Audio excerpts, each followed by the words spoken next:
Personally, I like to get all of the tech out of the way before I start on the creative. That's just how I like to work and organize a shoot. You know, setting up the camera, getting a tripod, what lens I'm gonna use, the focus, the lighting, busting out the slider and all that good stuff.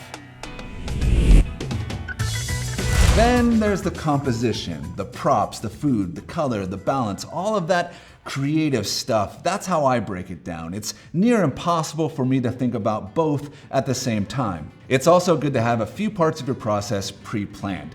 I have a go-to lighting setup for hamburgers. It might not be what the final shot looks like, but it's a good place to start.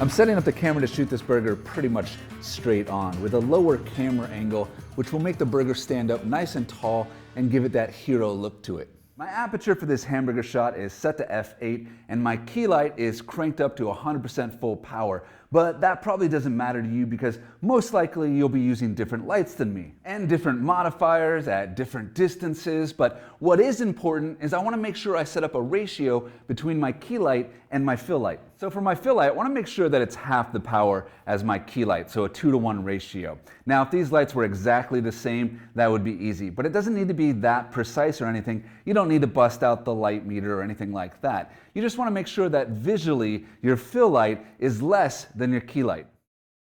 This will give me a nice definite light direction from my key light. With these two large softboxes, one is placed slightly behind and to the left as my key light, and one in front and off to the right as my fill. My key light here wraps around the edge of the bun and the ingredients on the left-hand side and gives the burger a nice rounded look to it.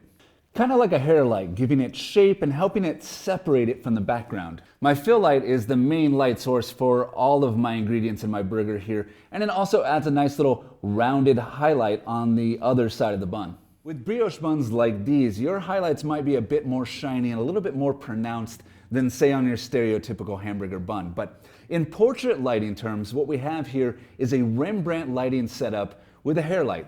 Only in this setup, our hair light is our key light. And it's pretty simple too. Something that you can set up in 5 to 10 minutes while you're waiting for your delicious burger to arrive on set. It's a great lighting setup, you know, just to have in the technical toolbox, something that you can pull out whenever the burger shot comes about. And you can add to it as well. You could add another light, you could throw in a white card reflector, you could remove the fill light altogether and just put a nice, you know, reflector or white card, some foam core right here to bounce some of that light back into those ingredients. But it's a pretty nice, simple little lighting setup that is easy to remember and it works every time. So I hope you enjoyed this and I'll see you in the next one. Man, I need some more coffee.